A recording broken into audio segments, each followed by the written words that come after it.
Բարեկալու Սիվիլներ տաղավարում հյուրընկալել եմ քաղաքական մեկնաբան վերլուծաբան Արմեն Բաղդասարյանին։ Բարև ձեզ։ Բարև ձեզ։ Շնորհակալ եմ պարոն Բաղդասարյան հրավեր ընդունելու համար։ Փաստացի մենք գտնվում ենք թեպետ ընտրություններին մոտ 6 ամիս կա, բայց փաստացի մենք գտնվում ենք նախընտրական վիճակում եւ քաղաքական ուժերը ինչ որ մի ձև դիրքավորվում են այդ ընտրություններից առաջ, արդեն հայտարարվում են դաշինքներով ընտրություններին մասնակցելու կամ միայնակ մասնակցելու մասին։ Եթե հիմա դիտարկենք, իշխանությունը եւ ընդդիմությունը այս պահին ինչպես են դիրքավորված ընտրություններին։ Նախ 5 ամսից պակաս ժամանակ է մնացել։ Գիտեք, խնդրեմ կա այդտեղ լուրջ եւ խնդրեմը հետեւյալն է։ Դասական իմաստով Հայաստանում ներքաղաքական իրավիճակ չի, սա ներքաղաքական պայքարի տրամաբանություն չի։ Ցավոք սրտի սա քաղաքացիական պատերազմի տրամաբանություն է, որը բարեբախտաբար դեռևս թեժ փուլում չի եւ Աստված չտա երբեւե թեժ փուլում էլ լինի, բայց սա պատերազմի տրամաբանություն է։ Իսկ պատերազմում, ինչպես հայտնի է, բոլոր մեթոդները ընդունել են, չէ՞, հանուն հաղթանակի այդ մաքիավելիական այդ նպատակ արդարացնումի միջոցները։ Այդ տրամաբանության մեջ են իշխանությունները։ Տեսեք, իրենք փորձում են իբր եկեղեցին բարենորոգել, ինչը իրենք չգիտեն, թե ովքեր են եպիսկոպոսները, ում միջոցով ուզում են դա անել։ Նրանց նկարագիրը չգիտեն, շատ լավ գիտեն։ Իշխանությունները չգիտեն, որ բանտերը լի են քաղբանտարկյալներով, ապօրինի դատավարություններ, քաղաքական հետապնդումներ, շատ լավ գիտեն։ Բայց միևնույն է, քանի որ պատերազմի տրամաբանությամբ միջոցների արժև կանգ չեն առնում, նույնն էլ ընդդիմությունը։ Նրանք էլ են պատերազմի տրամաբանությամբ։ Տեսեք, առաջին հայացքից իրար հետ կապ չունեցող բոլորովին տարբեր քաղաքական հայացքներ, աշխարհընկալում, արժեհամակարգ ունեցող ուժերը հանդիպում են, շփվում են, քննարկում են ինչի։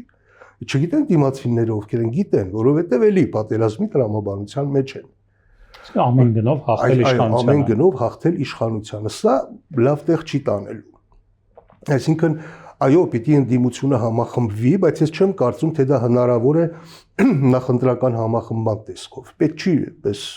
պատրանքների հետևից ընկնել։ Այլ հարց է, որ հնարավոր է համախմբվել այն հարցերի շուրջ, որ Հայաստանում նորմալ քաղաքական ընտրություններ լինեն, այսինքն ընտրությունները բերել ներքաղաքական պայքարի տրամաբան։ Արժեքների շուրջ, այդ իմաստով։ Տեսեք, Հայաստանում մեծ հաշվով պայքար է ընթանում Հայաստան ոչ թե ներսում իշխանություն վերցնելու համար, այլ Հայաստանի արտաքին քաղաքական վեկտորը այս կամ այն ուղղությամբ տանելու համար։ Փաստացի ռուսական կողմնորոշում եւ թուրքական կողմնորոշում եւ ոչ թե արևմտյան, ասեմ ինչու։ Եթե լիներ ռուսական ուղղության եւ արևմտյան ուղղության միջը նորմալ կլիներ, բայց այդ դեպքում կարիք չէր լինի, ինչպես իշխանություններն են ասում, մեր արժեհամակարգը փոխել, մտածելակերպը փոխել, վերանայել մեր վերաբերմունքը մեր պատմության նկատմամբ, մեր արժեքների նկատմամբ, եկեղեցու նկատմամբ, Սփյուռքի նկատմամբ, բայց իշխանությունները ուղիղ տեքստով ասում են, սա հնարավոր չի լինի, եթե մենք այդ ամեն ինչը չփոխենք։ Հետևաբար, այս իշխանությունները փաստացի տանում են կողմնորոշում փոխում են դեպի Թուրքիա եւ ոչ թե դեպի Արևմուտք, Միացյալ Նահանգներ, ասենք կամ Եվրամիություն։ Որտեւ եթե այդպես լիներ, որևէ մեկը մեզ չէր ստիպի, չէ, փոխել մեր Արարատը հանել, չգիտեմ, Սփյուռքի հետ հարաբերություններ խզել, ռևանշիզմը, չգիտեմ, ինչ չեզոքացնել, եկեղեցին քայքայել։ Եթե այդ պահանջները դրված են եւ իշխանությունները ուղղանում են, ես ենթադրում եմ, որ եզրակացնում եմ, որ ուրեմն պայքարը պրոթուրքական եւ պրոռուսական ուղղություններով տանելու միջև է։ Եվ այս իմաստով շատ կարեւոր է, որ քաղաքական ուժերը ընդդիմությունը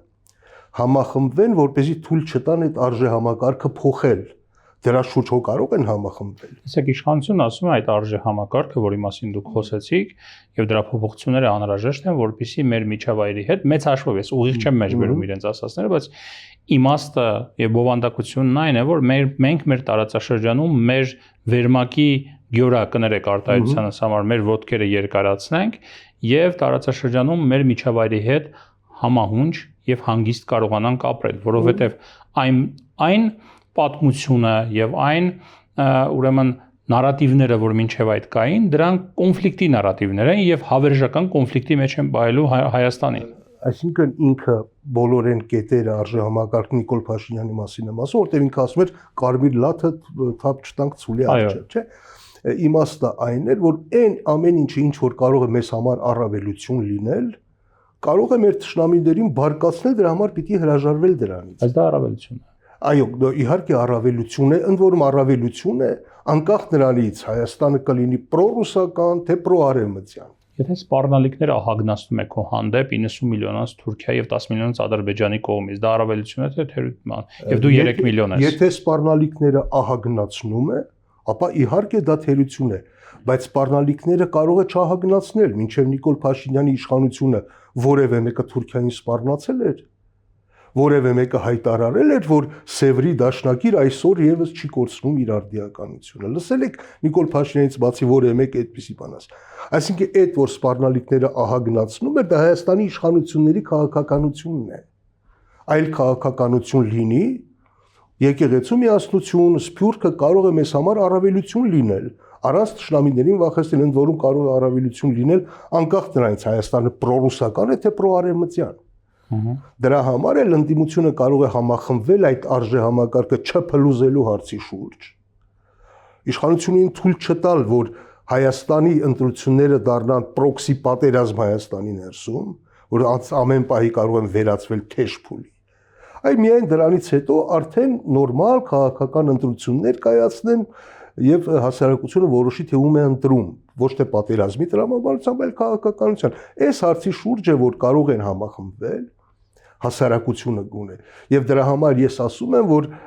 օրինակ այդ առաջնորդի դերը օրինակ եմ ասում, կարող է ստանձնել Միքայել Աչապահյանը, որովհետև ունի բավականին լուրջ ազդեցիկ խոսք, ունի հետևորդներ, ունի ինքը արդեն իսկ այդ կերպարի մեջ արդեն իսկ կալանավորված հալածված եւ դա չի շակում թե ինքը պիտի լինի վարչապետի տեխնացու որևէ ուժի կողմից։ Խոսքը այս մասին չի։ Խոսքը այն մասին է ստեղծել շարժում, որը նորմալ տեսքի կբերի քաղաքական դաշտը, որ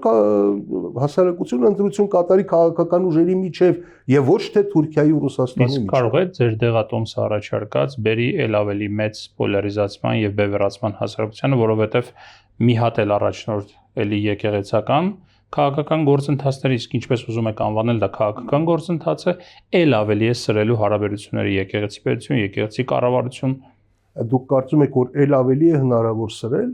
Միշտ էլ ավելի վատ կարող է լինել։ Ես կարծում եմ, դրա համար ես խոսքը քաղաքական առաջնորդության մասին չեմ ասում։ Ես խոսում եմ արժեհամակարգային առաջնորդության մասին, որովհետև ես այդ նույն մարդուն վարչապետի պաշտոնում չեմ տեսնում, օրինակ, եւ որևէ քաղաքական ուժի առաջնորդի դերում չեմ տեսնում։ Բայց արժեհամակարգ փլուզելու դեմ պայքարի առաջին շարքերում տեսնում եմ։ Ինչու ենք մենք հասել այն վիճակին, որ հոգևորականների շրջանում ենք փնտրում քաղաքական առաջնորդություն ստանձնողի, որն է դրա պատճառը։ Որովհետև նախ թիվ 1 թիրախը իշխանությունների ստացվել է այնպես, որ հոգևոր արժեքներն են, այդ իշխանություններն են թիրախավորել դա։ Իշխանություններն են թիրախավորել մեր անցյալը, մեր պատմությունը, Արարատը, չգիտեմ, հռչակագրում մեր, որոնք այո կարող են վնասել, կարող են օգտակար լինել։ Իշխանություններն են թիրախավորել։ Բայց մինչ այդ էլ հոգևորականություններ թիրախավորել իշխանությանը։ 2020 թվականի պատերազմից, 21 թվականի ընտրություններից հետո, անգամ երբ որ ասում ենք, որ հոգևորականների հետ զրույցներում անգամ երբ որ ասում ենք, գիտեք, դա կարող է սահմանադրության խախտում էլ դիտարկվել, ասում են ոչինչ, երկիրը այլ խոսքերով ասած երկիրը վտանգի առաջ է կանգնած, չպետք է նայենք սահմանադրությանը։ Ես այդ մասին էի խոսում, որ պատերազմի տրամաբանության մեջ են ընկալում եւ ոչ թե քաղաքական հարթության մեջ։ Իհարկե եկեղեցին չպիտի միջամտի այդ գործերին։ Իհարկե չպիտի միջամտի։ Եթե Հայաստանը լինի նորմալ վիճակում, Հայաստանը արտարոց վիճակում է, ոչ օրդինար վիճակում է Հայաստանը 44-օրյա պատերազմից հետո։ Եվ այստեղ քաղաքական process-ները ստանդարտ դասական չեն գործում։ Ցավոք սրտի չեմ։ Բացի թիրախավորելուց եկեղեցուն, այնուամենայնիվ ինչու չկա մի քաղաքական առաջնորդ, իսկապես քաղաքական առաջնորդ, որ ստիպված հասարակությունը ինչ-որ պահից սկսում է կամ քաղաքական գործիչները կամ Ռոբերտ Քոչարյանը ժամանակին այդ հայտարարությունը արեց, որ լավ կլինի եկեղեցական լինի, հոգևորական, որ կա համախմբի բոլորին, հա։ Հիմա էլի այդ փնտրտուքները որն է պատճառը։ Ռոբերտ Քոչարյանը հետախադասությունը չասեր, այդ շարժումը շատ ավելի հզոր կլիներ, ասեմ, սա իմ անձնական կարծիքն է։ Դե հա, իր անտի-ռեյտինգը հնարավոր է ավելի մեծ ազդեցություն ունեցել դրա վրա։ Գիտեք, երբ որ մենք լիդեր ենք փնտրում, եկեք մի հատ այսպեսի տեսական հարց տամ, պատկերացրեք Ադրբեջանում հարցում անցկացվի, թե իրենք Հայաստանի ակտիվ քաղաքական ուժերից որին կտային իրենց ձայնը։ Ինչ է կարծում առաջին տեղով կզբաղեցներ։ Ես կարծում եմ Նիկոլ Փաշինյանի ղեկավարած քաղաքական ուժը կզբաղեցներ առաջին տեղը։ Ադրբեջանում մի նկատի։ Եթե այդ հարցումը Ադրբեջանում լիներ, ասեին ձեզ համար լավ կլինի, ասեք վարկանիշները։ Չգիտեմ, Նիկոլ Փաշինյան, Ռոբերտ Քոչարյան, Սերժ Սարգսյան, Սամվել Կարապետյան, նրանցից ում վարկանիշը ամենաբարձրը կլիներ Ադրբեջանում։ Հասկանում եք, այդպիսի խնդիր կա, երբ որ անձերով ես նայում։ Երբ որ անձերով ես նայում, լիդեր գտնելը դժվար է, դրա համար պիտի ծրագրով նայես։ Սկզբից պիտի ընտրել ծրագիրը, հասկանալ որ ճանապարհով ես գնում, հետո որոշել թե այդ ճանապարհով ով քեզ ամենալավը կտա։ 35 տարի է հայ քաղաքական իրականությունում փորձում են ծրագիր ընտրել, բայց վերջում էլի անձ են ընտրում։ Ասի դրա համար էս վիճակում ենք։ Բա հենց խնդիրը դա է։ Բայց ինչ եմ ասում, պիտի սկզբից ընտրել գործը, հետո գործի։ Հասկացա։ Պարոն Բաղդասարյան, տեսեք, այնուամենայնիվ, երբ որ նայում ենք ռեյտինգներին, ինչպես դուք նշեցիք, թեպետ ես մի փոքր այդ բանը չեմ հասկանում, եթե Ադրբեջանում օրինակ Նիկոլ Փաշինյանն են գերադասում, ինչու Հայաստանում չպետք է գերադասեն, բայց այնուամենայնիվ հարցը հետևյալն է, երբ նայում ենք իշխանության տարբեր հարցումներով, իշխանության ուրեմն վարկանիշին ինքը բավական թույլ է։ Այն 80% վարկանիշ, որ 2018-ին կա, չկա, փլուզվել է։ 15, 13, 15, 20, 22% մոտավորապես այս շրջանակներում է կախված իրավիճակից եւ ժամանակից, հա։ Ընդդիմության ռեյտինգը, եթե հավաքական թե առանձին, ել ավելի թույլ է։ Այդ առումով կան ընդդիմադիր լիդերներ, որ չգիտեմ, սոցիոլոգիական այդ սխալմունքի շեմը չեն հատում 1-ից 3%, կամ որ 4-ից 5%-ի շրջանակներում են մաքսիմում։ Այս ընդհանուր քաղաքական համակարգի նկատմամբ անվստահությունն էլ 60%-ից բարձր է։ Այս բարձր անվստահության պայմաններում, հա, երբ իշխանությունն ու ընդդիմությունը, ինչպես դուք ասում եք, քաղաքացիական պատերազմի մեթոդներով են իրար հետ կռվում, տրամաբանությամբ են իրար հետ կռվում, սա ինչ հետևանքներ կարող է ունենալ մեր ցածր լեգիտիմության պայմաններում։ Մեր հասարակությունը շարունակում է փրկիչ որոնել։ Դրսում մեկը փնտրում է Ամերիկայում, մեկը փնտրում է Ռուսաստանում, մի ուրիշը փնտրում է, չգիտեմ, Սկանդինավներում, հա, փրկիչ են փնտրում։ Փոխանակ ծրագիր փնտրեն։ Եթե դու ուզում ես փրկվել, փրկողներ միշտ կգտնվեն։ Բայց իրենց շահերից ելնելով իհարկե առաջին հերթին։ Եվ խնդիրը հենց այդ է, որ հասարակությունը պիտի ընտրի ծրագիրը եւ ոչ թե մարդուն ծրագիր չեն ներկայացնում։ Ինչու չեն ներկայացնում։ Տեսեք, Նիկոլ Փաշինյանը իհարկե շատ ցածր վարկանիշ ունի։ Նրա ուժը իր բարձր վարկանիշը չի, չէ, իր հակառակորդների ավելի ցածր վարկանիշն է։ Այսինքն իր հակառակորդների հակավարկանիշն է իր ուժը։ Գուցե ապաթիան ընդհանրապես նաեւ։ Այո, գուցե նաեւ դա, բայց Նիկոլ Փաշինյանի առավելությունը նաեւ այն է, որ ինքը անկեղծ է խոսում մարդկանց հետ։ Ինքը մարդկանց հետ խոսում է։ Ասում է, ես ձեզ տանում եմ, այո, մենք մեր արևմտյան Հայաստանը Արմավիրի մարզն է, մոռացեք մասից, մոռացեք պատմություն, էս, չէ, անկեղծ ասում է, որպեսզի լավ ապրեք, այս թմբուկ կխփեմ, դիսկոտեկ կկազմակերպեմ, ֆեստիվալներ կանեմ, կուրախանաք, ինչա պատահել։ Անկեղծորեն ասում է, ընդդիմությունը ժողովրդի հետ անկեղծորեն չի խոսում։ Ընդդիմությունը իրար հետ է խոսում, հասարակության հետ խոսակցություն չկա։ Հասկանում եք, ընդդիմությունը նախ եթե ինչու է այդպես, չգիտեն ինչպես խոսել։ Ես կարծում եմ, եթե նրանք խոսեին, պիտի սկսեին իրենց մեղքերը ընդունելուց, իրենց սխալները ընդունելուց։ Այ դա չեն ուզում անեն, ուշադիր լսեք, բոլորը անսխալական են։ Բայց չէ որ այս իրավիճակում ենք հայտնվել ենք նաև իրենց սխալների պատճառով։ Բայց քանի որ անկեղծ խոսակցություն դրանից պիտի սկսվի, նրանք չեն ուզում անկեղծ խոսել, նրանք մտել են մի դաշտ, որտեղ փորձում են պոպուլիզմով հաղթել Նիկոլ Փաշինյանին, չեն կարողանալու։ Կարծում եք խնդիրը դրված հաղթել, թե ուղղակի հայտնվել խորհրդարանում։ Տպավորությունս այնպիսին է, որ այո, պայքարում են երկրորդ, երրորդ տեղերը զբաղեցնելու համար, բայց դրանից հասարակությունը ինչ պիտի շահի։ Ինչ նշանակություն ունի, թե խորհրդարանում երկրորդ, երրորդ, չորրորդ ուժերը ովքեր են լինելու, եթե մեծամասնություն լինելու է ՔՊ-ն։ Անգամ կապ չունի, թե այդ ՔՊ-ում ովքեր են լինելու։